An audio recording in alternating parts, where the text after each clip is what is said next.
السلام علیکم ورحمۃ اللہ وبرکاتہ۔ شیخ یہ بھائی کا واٹس ایپ پہ سوال آیا ہے کہ خصی جانور کی قربانی، اس کا جواب دے دیں جزاکم اللہ خیر۔ بھائی نے سوال کیا ہے خصی جانور کی قربانی، لیکن کیا مطلب ہے اس کا؟ سوال پورا نہیں کیا گیا۔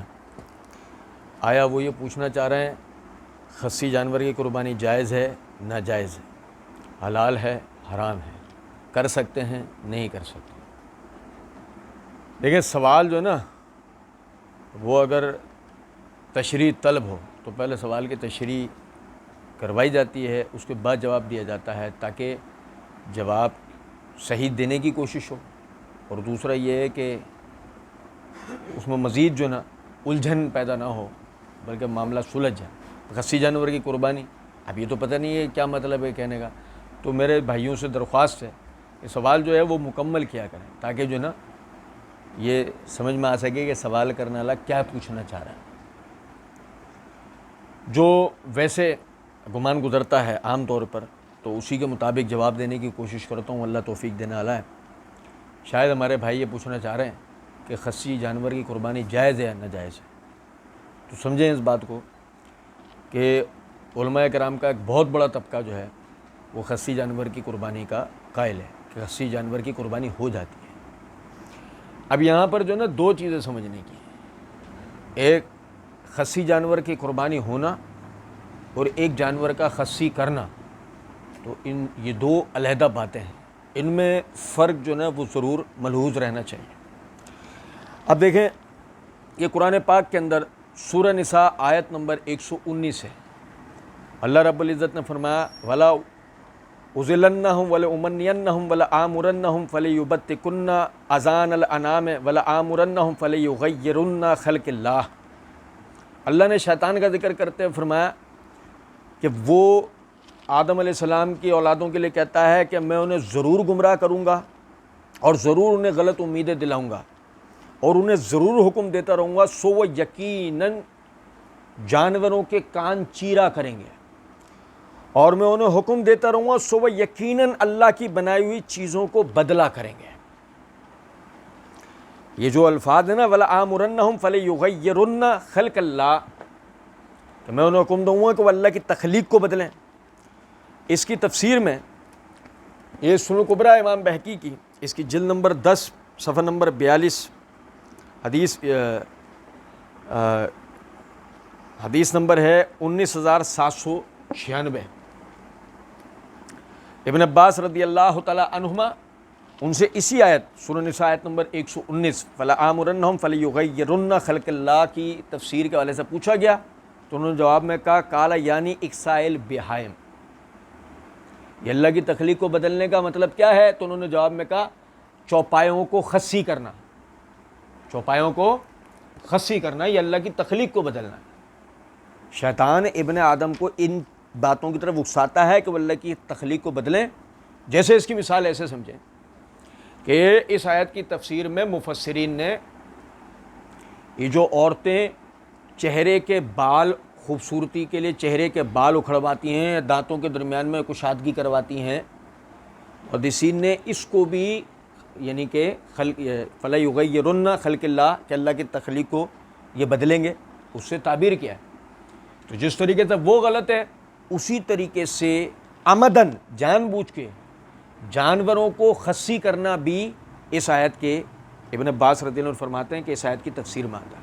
ٹھیک اسی طرح یہی سنن کبریٰ بہقی میں نے صفحہ 42 آپ کے سامنے پڑھا تھا پہلے، صفحہ 41 کے اوپر حدیث نمبر 19794 ہے۔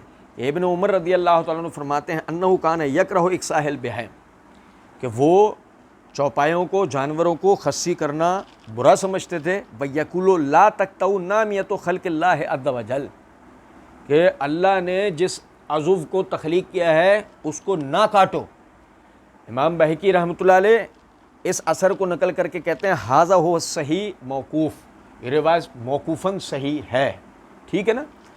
تو اس سے میرا بھائیوں کو بتانے کا مطلب یہ ہے کہ اگر آپ جان بوجھ کر خصی جانور کی قربانی کرتے ہیں تو آپ اس بات میں شریک ہوتے ہیں کہ آپ کے لیے جو مویشی پالنے والے ہیں، مویشوں کی خرید و فروخت کرنے والے ہیں، وہ آپ کی اس ڈیمانڈ کو پورا کرنے کے لیے بڑے پیمانے پہ جانوروں کو خصی کرتے ہیں۔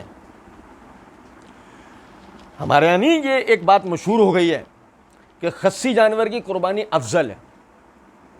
میرے بھائی سمجھیں، خصی جانور کی قربانی کے جواز کے حوالے سے ابو داؤد کے اندر کتاب الضحیہ حدیث نمبر 1022 کے تحت یہ جو حدیث بیان کی جاتی ہے کہ نبی صلی اللہ علیہ وسلم نے 2 چتکبرے کالے خصی مینڈے ذبح کیے۔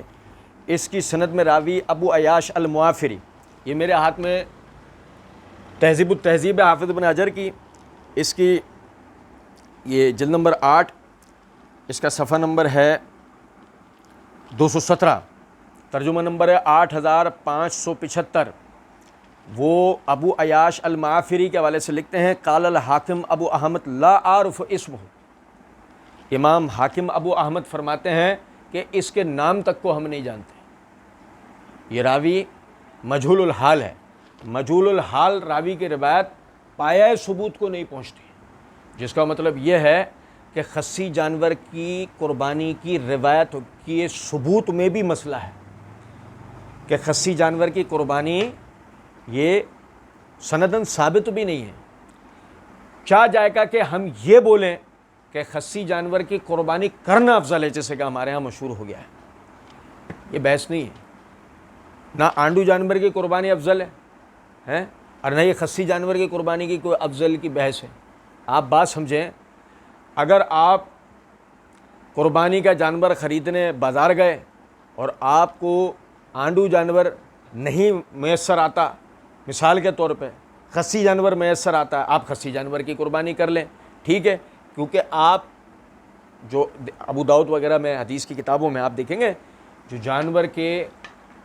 جانور کی قربانی نہیں ہوتے، جن عیوب کا ذکر ہے اس میں خصی کا ذکر نہیں ہے ان عیوب میں، تو آپ جب گئے مثال کے طور پر قربانی کا جانور لینے اور آپ کو آنڈو جانور ملتا ہی نہیں ہے، ملتا ہی آپ کو خصی جانور ہے، آپ خصی جانور لائیں، اس کی قربانی کر لیں۔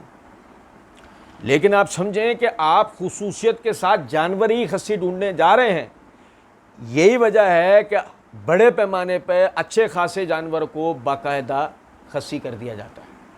تو میرے بھائی اس اعتبار سے خصی جانور کی قربانی کا بائیکاٹ کرنا چاہیے کہ باقاعدہ یہ ایک رسم بن گئی ہے کہ جانور کو آپ کے لیے وہ جو مویشی فروخت کرنے والے ہیں ان کو پتہ ہے بھائی خصی جانور کو ہمارے یہاں افضل سمجھا جاتا ہے، وہ بیچارے جانوروں کو خصی کر کے لے کے آ رہے ہیں اور وہ جو ہے وہ خصی جانور جو ہے وہ فروخت ہو رہا ہے۔ تو لہٰذا جواز کی بحث نہیں ہے، علماء قائل ہیں اس کا جواز موجود ہے۔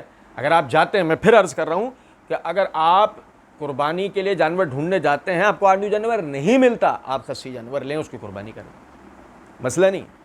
لیکن خصوصیت کے ساتھ خصی جانور نہ خریدیں، آنڈو جانور کی ہی قربانی کریں، کیونکہ آپ پھر اس گناہ کے اندر شریک ہوتے ہیں کہ جس میں جانور کو خصی کیا جاتا ہے۔ اللہ رب العزت سمجھنے اور عمل کرنے کی توفیق دے۔ وما علینا الا البلاغ۔